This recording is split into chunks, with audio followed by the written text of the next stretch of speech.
Going to start here now with our outlook on 2050, building futures in European higher education recognition. Let me first introduce my panel to you, and you will see it's a little bit smaller than expected and also a little different.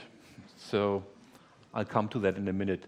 I'm happy that Anne Lequy is with us. You are professor for specialized communication French at the Magdeburg Stender University of Applied Sciences and member of the board of the European University Association. And from 2014 to 2022, you served 2 terms as rector of your university, and for 5 years you have been project manager of the German Jordanian University in Germany. And also important, within EUA, you have been appointed chair of the EUA Learning and Teaching Steering Committee. Very much welcome to you. I also like to welcome Nijolė Zinkevičienė. First time when we just talked a minute ago, I was better with that. You're Vice Rector for Research and Partnerships at Vilnius Collegia, University of Applied Sciences. Before that, you have been Vice Rector for Studies and Research at Kauno University of Applied Science for 10 years. You're also very active with EURASH, European Association of Institutions in Higher Education for Applied Science, in the working group on research, development, and innovation. You're a member of the board and elected vice president of EURASH. Welcome. Also warm welcome to Gavin Pelan. Even though your name might suggest otherwise, you're from the Netherlands, not from Ireland, but you have family from Ireland.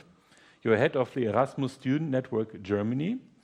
The Erasmus Student Network is a network of students helping international students at over 1,000 universities across Europe, and I think within Germany alone it's over 1,000 student volunteers at 44 institutions, and as always we are really happy to have students here at this conference who can share their insights with us. Very much welcome. And we are missing Stephan from the University of Mainz, who is unfortunately sick, as so many people are right now. And we are also missing Svenčana Pričić Samarija, who couldn't make it for the same reasons. So, but we are happy that we are again one person stronger here on the panel, because Dr. Stephan Geifes is with us. He spontaneously agreed on taking part in the panel. He's director of the Erasmus Plus agency at the Deutsche Akademische Austauschdienst, the DAD, and he's very much into the whole topics we have talking about yesterday and today. He's been here yesterday the whole day, so you've been observing our conference, and it's really great that you spontaneously said that you will be with us today. So warm welcome to my panel.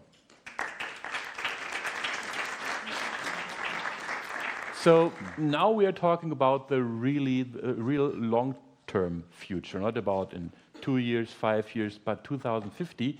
Even though I realized, thinking about this panel, it's not that long anymore in a way. We're almost half the way from the year 2000 to the year 2050. Just imagine that.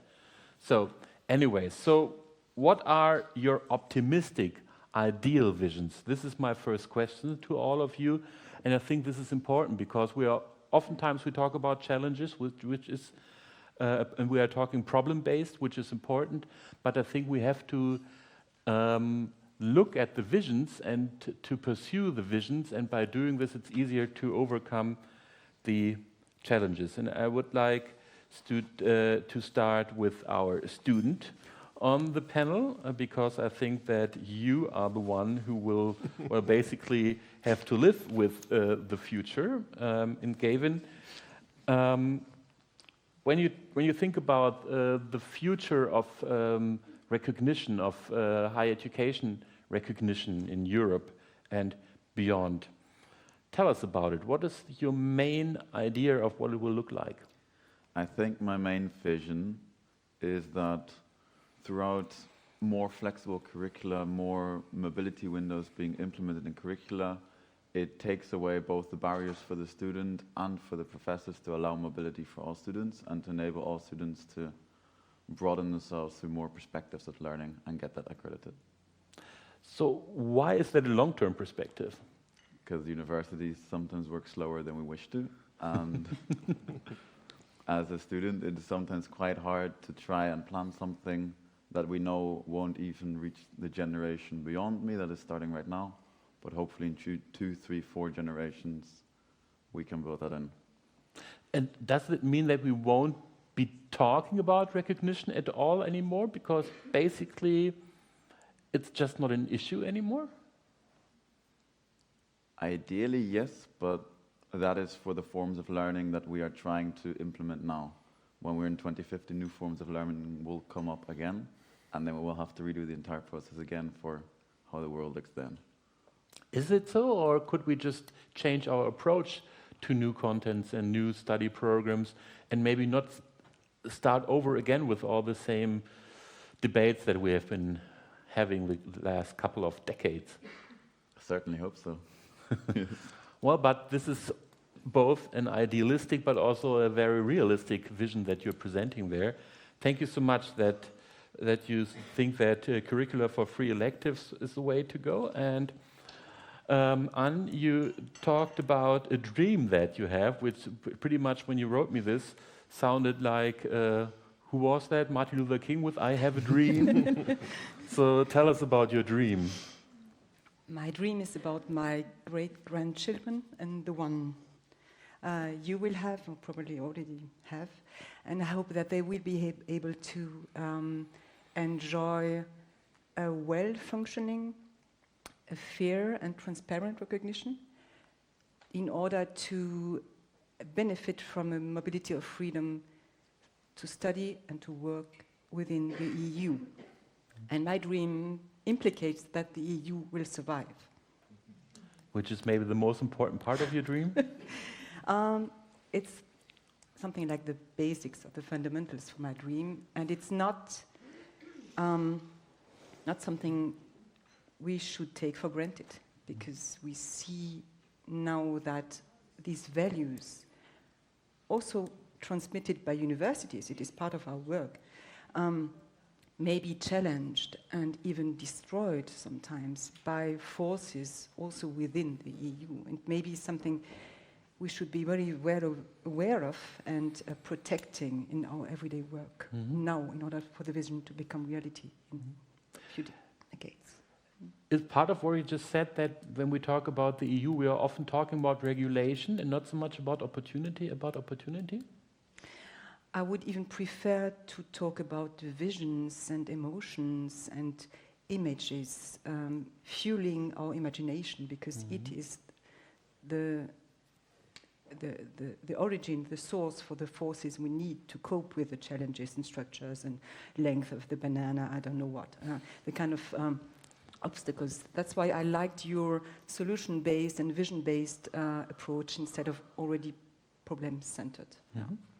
So, still talking about recognition, are there any emotions in there? Oh yes, of course, because I'm already a daughter and a mother, but a daughter of Europe, and I hope to give this value to my children and grandchildren, even if I don't have any. It's not about my children, but of course it's about our society, and we cannot know how the transcript of record in year 2040 will be, and it's not very interesting actually, but I would prefer to speak about the values and culture and emotions we would like to share in these days, 2040, 2050. Still, when you're talking about well-functioning, fair and transparent recognition, I wonder why this is a vision for the year 2050. Isn't it something that should be at core, for example, at the university that you were representing for so long? The university, I think many speakers at this conference stressed the point. It is a heterogeneous body, and all of us are university or encompass part of the university, but the university is somehow inertia. There are big forces of inertia. It was something said this morning. And universities, I understand it like an offer, a platform, let's say a big chance, and we have to use it and to change it in order to adapt it to the next times to come. Nijolė, when I asked you about your visions, you came up with 7 aspects. I asked for 1 or 2 sentences, you came up with so much, which tells us about all the ideas that you have and all the visions that you have. Can you summarize them? But you know, I have completely changed my vision. Being in the conference. Since then? Yes, here? that's right. Okay. Because now I see the steps there, how to achieve the main goal. But you know, a long time idealistic vision is like a fairy tale. And fairy tales end well in positive, you know, conditions. I have in mind geopolitical situation in 2050. Without wars, without, bad relations between the nations. And I really wish to have Europe with no war, the world with no war. And I came today with 2 words as, let's say, my vision: flexibility and quality, which are really very difficult to combine. There's a big challenge in this combination, and I think that there is a lot of homework to be done until 2050, or I don't know when, to make it happen. Well, talking about the importance of geopolitical situation, we had a session today with Ukrainian colleagues.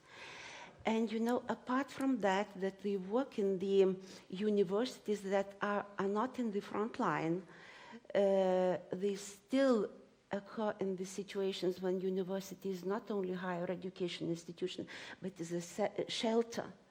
So, you know, we all have to work and to struggle for maintaining the democratic values and for having a normal life where education, higher education, could be a societal value. Mm-hmm. Thank you so much. Let me just go back to the challenge there, or the conflict that you talked about between flexibility and quality.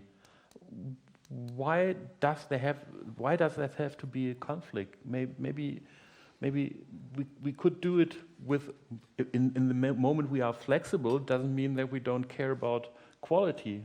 Why do you see such a big conflict there?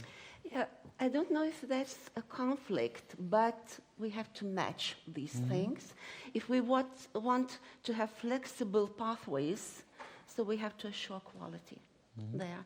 If we want quality, we have to be flexible as well. So I think they are interrelated, but there are really certain competences needed for the evaluation.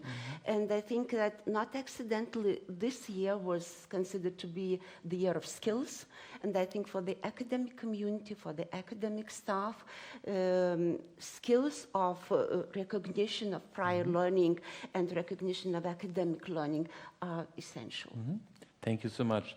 So, Stephan, you didn't have that much time to come up with a vision, but I'm sure that someone working at the German Academic Exchange Service is always running around with visions anyways. So seems to be, I've learned yesterday during the conference that it is important to start your statement by saying, I'm not a specialist for recognition. That's right for me. I consider nevertheless myself as a specialist for mobility. That's what I've been doing for the last 25 years. And in this perspective, the vision for 2050 would be, on the one hand side, that the cultural change that has been claimed yesterday is realized, so that we trust the others. The conflict you just mentioned between quality and flexibility, we trust the others, but we trust them because we know them. This is the one point which should be achieved in 2050. And on the other hand, it is also important that legally binding obligations which already exist nowadays, and I refer to the learning agreements, are really followed, and there's room for improvement. So between the nitty-gritty of what has to be done and is already based, and what it can be. I think there will be a variety of new possibilities. The European University Initiative is one way to go there, because this means you know your partner better, so the trust is perhaps more founded than with the others. It's 10% of the university by next year within Europe, but we can learn from these 10% for the other 90%. So these 10%, they continue to be good universities. They will, I think so, even will be better. And that can be an incentive for the 90% of the universities in Europe to follow the same way, to trust the others, perhaps in a more reduced field, to not exchange with everybody, but with those you trust in. That can be a solution. But then to go further with a recognition and to be more flexible. So trust will replace regulation? No. Both go to hand in hand. Because you what is happening today? We have regulations, but they are not followed. Or they are not followed at 100%, even not 99%. And depends countries, even worse. As Alois Krug yesterday said, a German professor, and I suppose professors from all universities, can't prove everything. But they need trust not to feel the necessity to prove something that has not been to be proved. So both works hand in hand. And for the students, the legally binding things are important, but they are realized within a system of trust. So maybe let's go back to the year 2023 now, and let's talk about how we get from now to 2050. And what have you learned here at the conference that brings you closer to this vision? And Nijolė, you already talked about that you changed your vision while you were here. Can you elaborate a little bit more on that, what you learned? Yeah, you know, it's great to be here. And my best impression is the project itself. I think the fact that the project is run by the Rectors' Conference and supported by the ministry shows that really there is a big relevance of recognition in Germany, and I think in 2025 you will have a very well-structured system. It's a pity that the project is directed only to German higher education institutions, but you did a very big job to invite international audience today.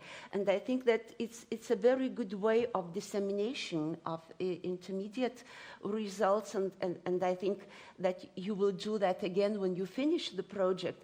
But I think this will be a very good background for further discussions on recognition, let's say, in the European level. By the way, to my knowledge, there is a network of European recognition of prior learning network. That's kind of association of national networks of European level working in the already finished project, Erasmus project, Interconnect, Innovation, Inclusion. And Austrians are coordinating this project, we're coordinating this project, and the fact that a representative from German Rectors' Conference, Tilman Dörr, if I'm pronouncing, yeah, you are there and among the experts. So I think that the synergy of these two projects could be really relevant in the European level, because what I envisage and what I would like to have, let's say, in the year 2050, that's general understanding of recognition of prior learning and general, maybe, standard of recognition, so that it could be easier implemented and easier run in the European level. Thank you so much. Gavin, what do you take from this conference? What I take from this conference is I learned that recognition is much broader than I initially thought. I come as an advocate for student mobility, so my area of expertise is mainly within student mobility. But when it comes to recognition of prior learning, micro-credentials, digital tools, there are so many ways in which we're currently making ground, and it is great to have these in-person points where we can touch on and see what the others are doing, and we can take this away to bring us all up to speed in all of these various aspects of reaching our ideal vision in 2025. Thanks so much. Anne? What I take from this conference is something like the opportunity to broaden my horizon. And I would like just to mention 3 high-level insight I got yesterday with Peter's keynote about this Eurocentric view we have and the benefit of having a look at mobility in other cultures. It may be very interesting to know more about it, to face the challenges about demographic changes and migration and climate change in the next decades. The second one was with you, with yesterday with this discovering or rediscovering the student's perspective in our process, because most of the time we are just prisoner of our own perspective. And the third one was this morning when with Maria's keynote about this importance of getting adult continuous education in the middle of our view, because this is actually the future and not the traditional undergraduate teaching and learning we have. And this kind of broader horizon is what I take from this conference. Thank you so much. Which connects to one of the experiences or one of the things that I take, that actually the demographic change really is making a difference now, both in terms of lifelong learning, but connected to that in the to the culture of recognition. Because if you really want to enable people to get an experience of lifelong learning, then you have to change the ways of recognition. And so this is something that is pretty much interlinked, and it's linked to the demographic change, and obviously there really is an opportunity there now. But I also agree the Eurocentric perspective that we have, and also sometimes had at this conference, even though we try to broaden the view, is a problem. Stephan, Erasmus Plus is always it is growing beyond European borders. Is there more to come? Should there be more to overcome this European point of view there? I mean, what is the future of Erasmus Plus in this regard? The Erasmus Plus has an international dimension since the last program generation. It has been reinforced within the actual program generation 2021-2027. And it is important because Europe wants to be a player within the world. It is the European gateway, and all the discussions we have in Germany, in France, in the Netherlands, and in the Baltics are the same. We need skilled workers in our countries, so attract them to Europe and not to our countries. It's the same with this. We are discussing for 25 years now within the Bologna process. We wanted to be mobile within Europe, but also to make Europe attractive from outside Europe within our higher education system, which is more visible now from outside the world, but also to have a welcome culture for people coming from abroad. And coming back to the conference, I'm reassured during the conference that for recognition, all the elements we need are on the table. We just have to apply them. But to apply them needs motivation. And the motivation is what you said. We have a changing demography in Europe. We have a changing situation of Europe in the world. And therefore, if we want to continue to play a role in this world and attract people to Europe, we have to apply the instruments we have.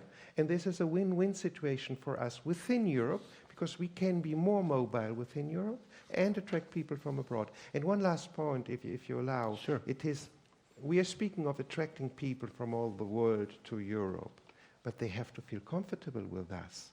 And who will work with them in our countries? The best way to make them comfortable is to have been a foreigner oneself abroad. And that is the Erasmus Plus program. You go abroad, you feel that it's another language, it is another culture, there are other unwritten rules. Once you have experienced that, you are able to welcome people in your home country because you know how they feel because you did it. I think that's very important. With these two aspects, the intercultural and the recognition, I think it has a future. Anne and then Nijolė.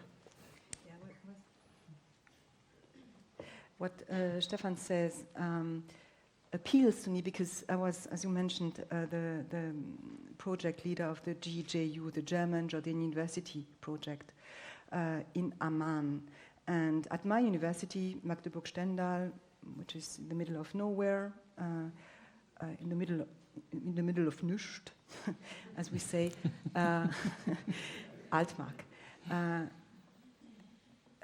Usually the staff mobility, or at least the level of English of staff is very low. And as Stephan mentioned, the fear of the other is there. And it's okay. I mean, as a university leader or policy maker, you have to deal with it. And one good opportunity is to invite the staff, the local staff from Magdeburg-Stendal, to spend maybe 10 days in Amman and just experience how it is to be foreigner.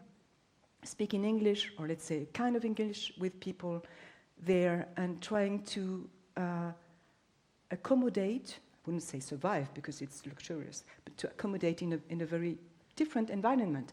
And they will come back. Of course, they will not have reached B1 in English. It's not a purpose, but they will have experienced the feeling of being foreigner. And I hope, and I'm sure, that this make a difference on their work at the University of Magdeburg-Stendal and the way they deal with unfriendly or friendly students, trying to being more open and comprehensive and tolerant, and maybe contaminate in a very good way the colleagues at the other part of the floor, and to invite them to be once in a life a foreigner. I think it changed your life and your perspective. Nijolė? I know European Association of Universities has prepared a recommendation for Erasmus+, and then they write about the university alliances that they should be not simple projects, but long-lasting hubs, long-lasting joint institutions. So my previous concern was that European alliance should have really tough life with recognition. But during this conference, at least I had the chance to listen to two university alliances. The first was in Hans yesterday, and the second EU for Dual today. And to my big surprise, they are doing pretty well. They have joined their forces, and they are working on certain instruments and procedures of recognition, and that is really a success story, I think, and a big potential for, well, joint maybe decisions about recognition. Gavin? I think Mr. Geifes put very succinctly what the benefits are of student mobility on our view of other countries. And when it comes to pull this back again to the academic context of recognition, we often struggle with trust in the regulations put into place. It's not just regulation, we need trust. And often the issue of trust is with those professors who themselves don't have the most worldly academic history. I find I come from a university where the professors are very diverse, and they come from all across the world because it assures the best professors you can find, the best research. And those professors coming from other countries are typically much more trusting of learning agreements. They are much more understanding that the curriculum as taught in our neighboring country is of the same quality. But it is those professors that are frequently within the same province and will have lived within the same province for their entire life that struggle the most with accepting what a learning agreement means and accepting that ECTS performed in another country apply to Germany as well. So that's why I think we should focus on mobility for all, including staff mobility, to broaden their perspectives. Thank you. One thing that came to mind, or that was mentioned during the Ukraine panel today, is also the aspect of brain drain. And we're talking about an recognition culture that makes things easy to move. Even in the whole European framework, you still see that the mobility is not in all directions in the same strength. So the question is how we deal with that. That, for example, countries like Germany, countries like Britain, they improve their recognition culture, and students come in. And Stephan, you talked about that. We like to attract students, and then they are there. They stay there. It doesn't really sound that much about partnership for some of the countries where the students come from, Stephan. That is a good point, but on the other hand side, people are on the move, and it's not by not offering them good conditions that we will make them stay at home. First point. Second point, we've learned that mobility towards a country gives also always or often things back to the country the people come from, in terms of transfer of money, in the transfer of knowledge, and this helps also the countries the people come from to develop further, and perhaps also that people go back at a certain moment. The 2 points you may say it's idealistic or it's just rhetoric. The third point is more important, I think. If we want to attract, for example, nurses from one country, we can do so, but at the same time, we should perhaps do something for the nursing or health system in the country they come from, so that it become a win-win situation. But the question is there, and I recently discussed with a colleague from Albania, and she said everybody wants to go to Germany, to Europe, and every Albanian coming to us has to be replaced by a Bangladeshi in Albania.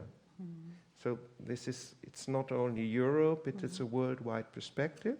The questions are there.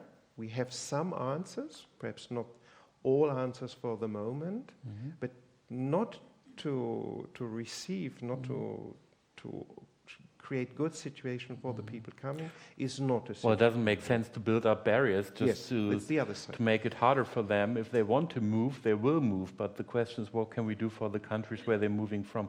Nijolė, what is your take on that? It's a good question. You know, I come from the country with really high immigration rates. But it has always been like that, except for a period when we belonged to the Soviet Union. But I see really good points on that, because usually people go for knowledge. They go for knowledge, and nowadays, when the world is small, it's not necessary to be in the country physically. You may be beneficial to the country being somewhere else. But you know what we are facing now in Lithuania, more people are coming back than going away.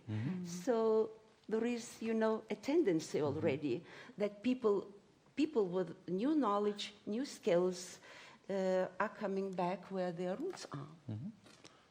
Just one little idea. There are push and pull factors. Of course, it's attractive to come here, but there are also reasons why the people want to leave their country. And perhaps this makes also pressure on the countries, on the governments to improve things within their countries with our help. With our help. Yeah. You want to add to that? Yes, maybe a little insight from this German-Jordanian project. Again, because it's a typical case of potential brain drain. And this is what we were thinking at the beginning. And then we discovered, or let's say we analyzed it in a more precise way. And we saw that the unemployment rate of youth in Jordan is enormous, is incredibly high. That's why we insist on this dimension of the project, that every Jordan student from the DJU will come and maybe stay in Germany for at least 1 year and maybe longer, And this could help both countries, and it does. It could be much more, because they have really no adequate future in Jordan, and they see it too. Yeah. And maybe they go back at a later point in their lives, and then they can make a difference there. Yeah. If you, otherwise we open up. You want to add, or? I think a lot of it has been said. My personal contact as a student organization with Ukrainian students that are now studying in Germany, they form a large part of the group that we cater to as well. In dialogue with them, most of them do mention wanting to go back in the future. For them, it is really an academic exchange, and also for student mobility in general, these short-term agreements are frequently bilateral. I think many people seek a different learning environment, they want a different set of curriculum, and they want to take that back home as well, to enrich their life at home. But what I also hear from universities and schools in Ukraine is they ask institutions in Germany, for example, don't forget, those are still our students, this is our youth, and they want to go back, and it's great that you host them, it's great that you have them and that you embrace them, but please, with all you do, with all the curricula you have, don't forget that we will need them. And this is something that we always have to keep in mind, that we are not doing this only for our own society where they come to, but for the societies where they have come from. Before I open up for a couple of questions, I have one more question to you. There's one more Slido question, and you remember that from earlier.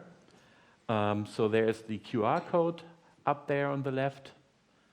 And then the question is, how optimistic are you that higher education institutions will have an affirmative culture of recognition in a decade, which is a little bit more short-term than 2050, which makes it maybe a little bit more concrete, because in 2050 it's still far away. But in a decade, how optimistic are you that there will be an affirmative culture in the way we have discussed here on the panel and we have discussed throughout the conference? You can rate 1 to 5. 1 being the lowest, the least optimistic, and 5 being the most optimistic.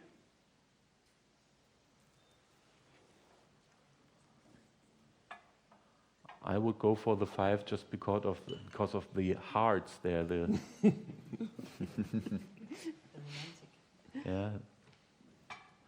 All right, we have 45 people who gave their vote. We have a little bit fewer people than yesterday, so I think we wait up until about 60 to 70 votes. Let's see what happens.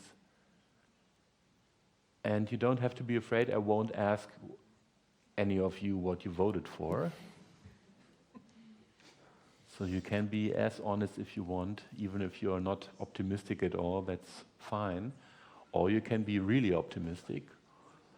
But I think it doesn't change that much anymore. Some people are still voting though, so we'll give it another 10 to 15, 20 seconds. And I would really love to see the 60 up there. But even though many people are still working on their smartphones, maybe you're doing something else. So. All right. So the big majority is pretty optimistic, I would say. So 4.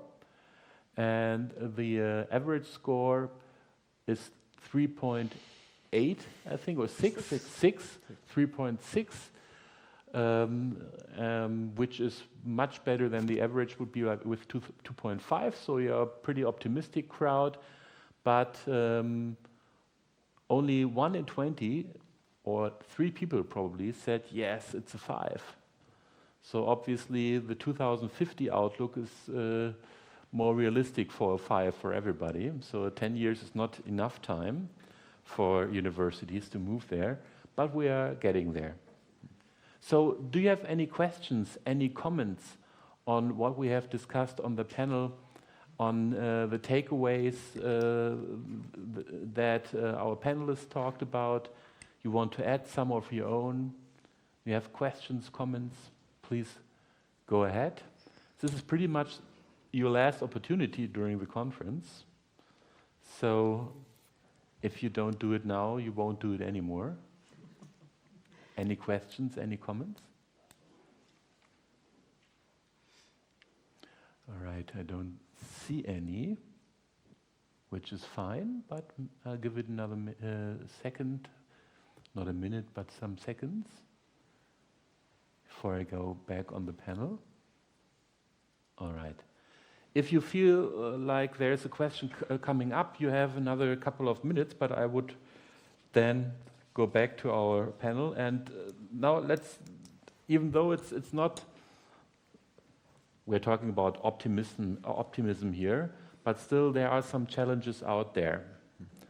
And we talked about some of the challenges. So after the course of this conference, which is the most important challenge that we need to tackle, Stephan? And I would like to hear some others as well. What challenge is the one that we really have to take serious and we have to work on? The one I have to take serious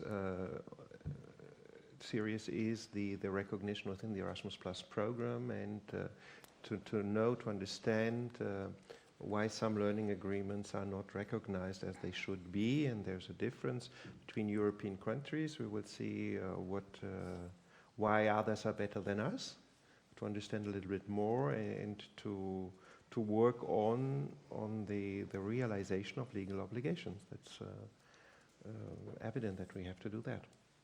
Yeah, it's that even within the Erasmus Plus framework, there are some of those challenges. Is a little bit, well, I wouldn't say depressing, but in a way surprising, isn't it, Stephan? It is perhaps not surprising, because I speak under the control of my Portuguese colleague. The Erasmus Plus program is beautiful, but it's so big that every regulation coming for the program, for all sectors, for all countries, it is nearly impossible to decide it right at Brussels level. So it opens quite a lot of possibilities for the countries implementing the program in the national agencies. And there might be differences, and sometimes this doesn't seem to be logic, that you do it in this way in one country and in another way in another country, but perhaps it's more efficient to do it. So do not blame the Erasmus, you do not do so, but one could blame the Erasmus program for not solving all problems. It is a framework within all of us, the universities, the agencies, the students, the professors, each at his own role can contribute to make it work and make it better. Mm-hmm. Gavin, give us your student perspective on the main challenge that you would like to tackle. I have to pick one. If I can respond to that, I think I was quite surprised to find out during this conference that only a very small proportion of the universities are sometimes involved in the Erasmus Plus program or with university alliances. The story that universities' boards of examinations aren't even consulted when joining this university alliance means that you are setting up barriers within your university when it comes to recognition down the road, because you're promising things for which the executive board has not been in contact with. But when it comes, I think the main challenge is this affirmative recognition.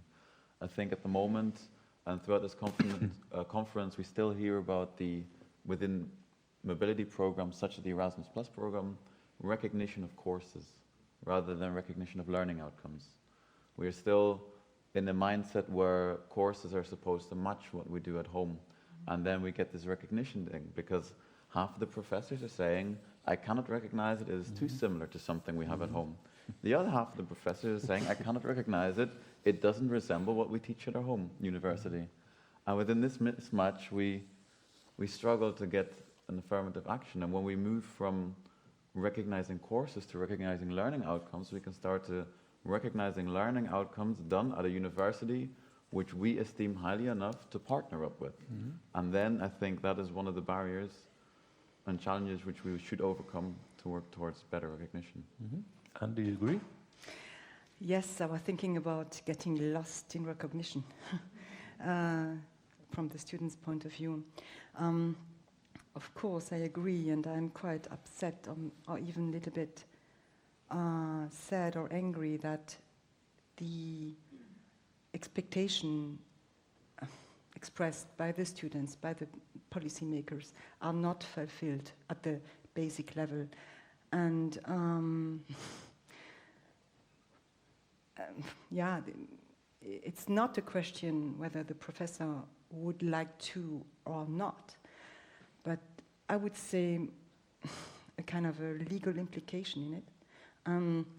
And I would really be happy if one could be able to change this culture of recognition inside of the university by all means, from the nudging style to the sanctioning style. The whole portfolio should be used, because it's not a question of goodwill. It has to be done, because it's linked to lifetime, to experience by the students, and it shouldn't be end in a dead end, and one semester needed to be studied more in order to fulfill the diploma. It's not part of the game.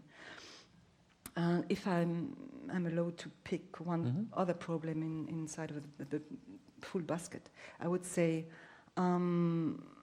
after the insight I experienced with the keynote by Maria this morning, I would say it would be good if German universities, public German universities, would be allowed to generate more income, to offer fee-based study program, not only but also fee-based and fee-finance program, in order to cope with this big challenge of continuing education. Because at the moment we are not allowed to generate this kind of income only in separate portion, not really being part of the university system, but something like... it's very complicated, yeah. Yeah, it's very complicated, I know, but I would like to... I expect the policymakers to give rules that enable and not only restrict. Maybe it would be the maxim. I would like to let the universities being more autonomous, and let they be transparent about the way they use the money, but give them the right and the duty to use this autonomy and freedom. They benefit from, the whole system benefit from more autonomy. Thank you. Nijolė, you... Yeah, I fully agree with my colleagues. From my point of view, really recognition culture in the institutional level is problematic, and I think that some academic staff are a little bit resistant. Well, not a little bit, quite a lot sometimes. And you know, when somebody from my international colleagues once said, I don't remember who, but it was said that if you work in education, especially in higher education, work with passion. If you don't have passion, work with responsibility.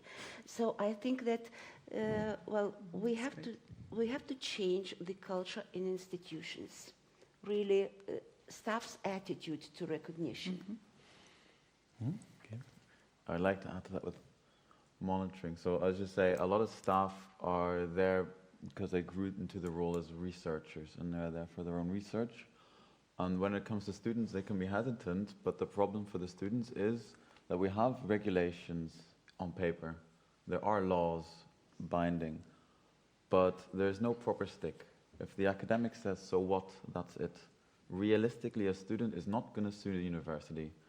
The university, with 50,000 students, has a huge legal department. They win everything. A student would have to upfront the costs and try to win. These are not things we can reasonably expect from an individual. And when it comes to monitoring, for example, the Erasmus program, the biggest stick of the Erasmus program is removing HRK, so removing the Erasmus Charter, which in the end punishes the students and not the academics doing the recognition. There is, from a student's perspective, sometimes a lack of a proper way we can respond to this as in terms of monitoring, in terms of ombudspersons, in terms of reacting. Why is that? Because it can be perceived as one person against an institution. Big man and small man. in the German context, I would say it has something to do with the ideal of academic freedom, that universities or institutions will always refer to that whenever they decide something, and they decide otherwise than maybe regulations are. They will always say, well, you know, we do this within the framework of our academic freedom, and we will not be forced to do anything because this is above the Erasmus Charta, you know, what our academic freedom is about. So I think this is hard to argue with, Stephan, isn't it? You could be a German professor. Well, yes, I thought about it, but yeah, but it's hard to deal with that, or to argue with that. They're very different levels, and this is the argumentation. But at the end of the day, I think the problems are smaller, and there are misunderstandings. There are perhaps also a lack of staff in the international offices to follow, to do it. We have perhaps to better empower the international offices, the Erasmus Plus coordinators, to do so. We have to look how to do so. And what you say, Gavin, of course there is the possibility to say to a university, you are not following the rules, you will lose the HRK, but this would mean that no student of the university could participate in the program. That's something we do not want neither. So I think we have to do it. We follow up it. The pressure from your side is very welcome to know where we stand, where we are, and to get things better without including and without referring to the constitutional law in Germany and the liberty of research. So to wrap up our panel and also the conference, I have one final question to you. Another Slido question. Oh, now I'm surprising you, but yeah, there you go. What are the main insights you are taking from the conference? That was the first question, or one of the first questions that I asked my panelists. And finally, I would like to ask you, and this is an open question. So you can type in words, you can type in just ideas that you have. Don't think too long about it. Just type in whatever comes to your mind, and then there will be a word cloud coming up, which is already happening. And while you're still typing, don't look at the word cloud there. Just write what's on your mind, and then we will see your takeaways.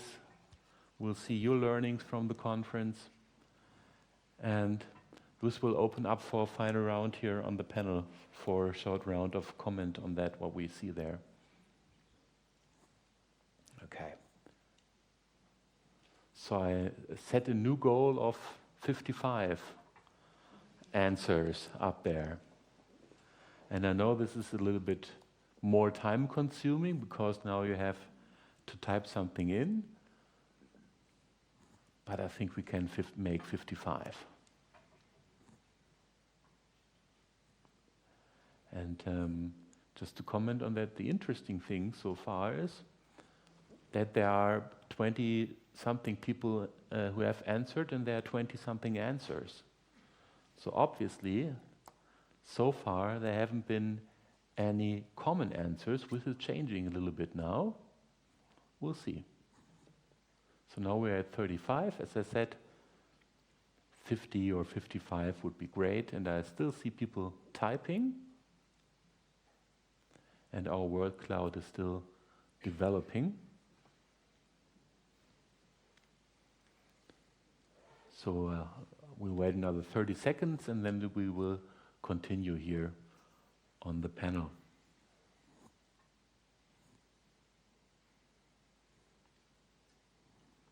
Okay. 41 is not enough. All right. Anybody still typing? I think one or two still are, but we will continue soon. Okay. So we see a lot of learnings, insights you're taking home. and only a few that have been mentioned more than once, which is building trust, which is mutual trust, so a lot of trust, RPL and RPL culture. And just to read some of the insights that are there, I won't read them all, but that there's work to do. I read there's a long road ahead. So obviously some people feel like we are not quite there yet. There's synergy needed. Trust, by the way, there are some more mentionings of trust on the left-hand side. Transparency, recognition for democratic advancement, tools. So, but as I said, it's mostly about trust, it's transparency, and it's RPL, which is, I think, that which stresses the point that we really don't have to look only at academic recognition, but at the RPL side of it. And I'll leave it there. And I would like to ask my panel for a final round of statements on what they see in there and your reaction on that. And also maybe one more thing that you would like to, well, add to what you read there, one more thing that you would like to add to the list of insights. Would you like to start? Yeah, you know, I have a very practical attitude. I will keep that booklet of the conference with all your addresses, well, all your contacts, because now I know after these 2 days that we have experts. We have university alliances that already work on recognition. We have students that have their needs and their vision, what they would like to know. There were so good speakers during the conference. So I will bring all these materials to Eurassia. That is an association of universities of applied sciences mainly, but now we are more open to companies and to practice-oriented universities as well, because we have launched 3 communities of practice. One of them, the skills community of practice, and there is a subgroup working on recognition. So I see really good chances for them to expand their, network within, let's say, what this conference provides. Mm-hmm. By the way, I'm really happy with the conference. I think that all of us, we leave with a little bit different attitude, a little bit different knowledge and understanding of what recognition is, mm-hmm. generally. So thank you very much. Thank you, Gavin. I think go ahead if you...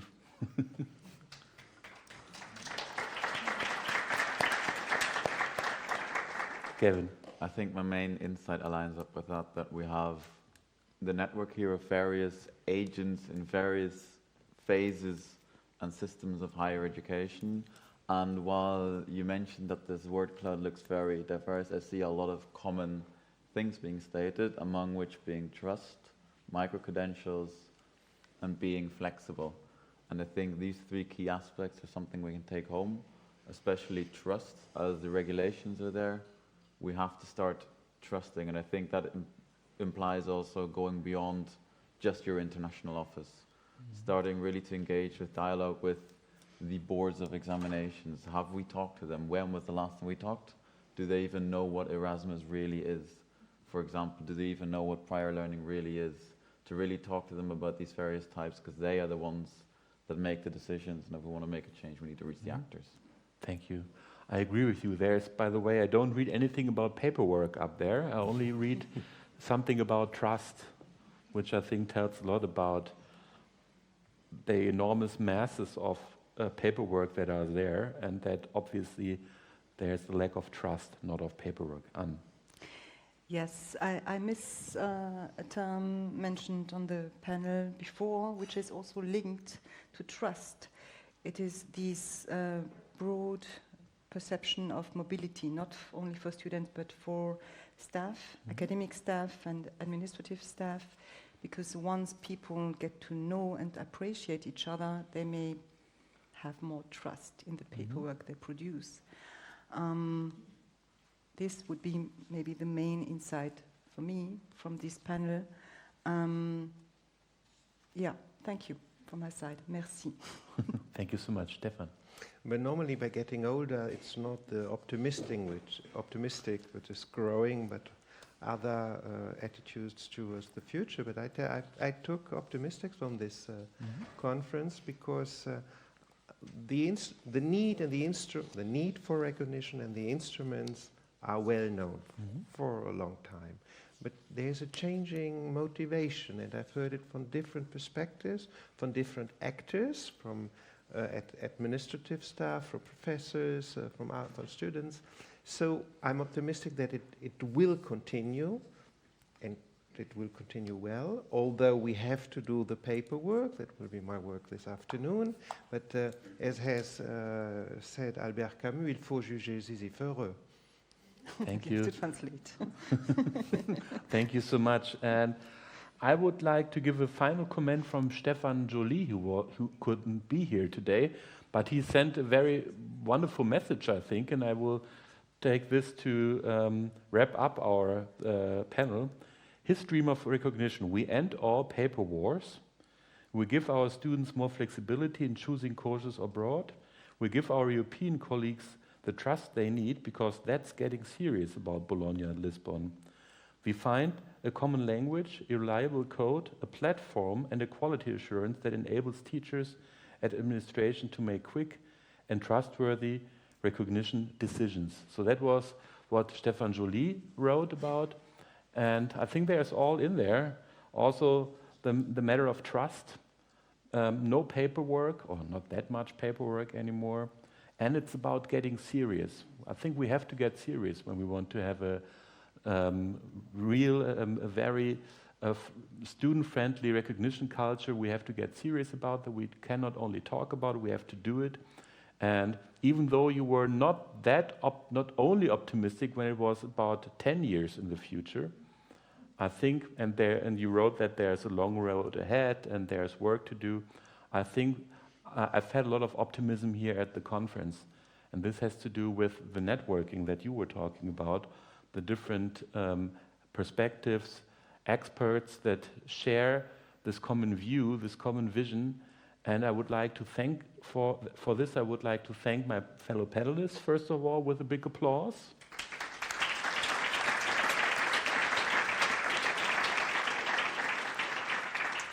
I would like to thank all the speakers and the keynote speakers, and also the staff of MODUS that made this conference possible, and I think this is also worth an applause.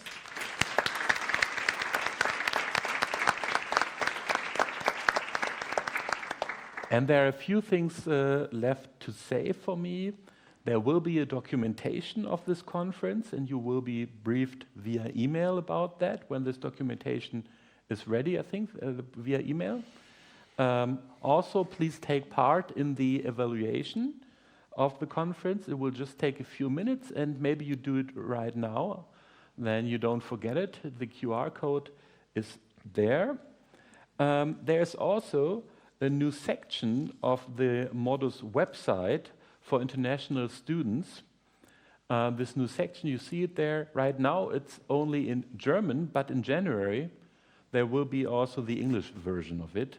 So then please go there, check it out, and so you see that MODUS really also is reaching out into the English language community.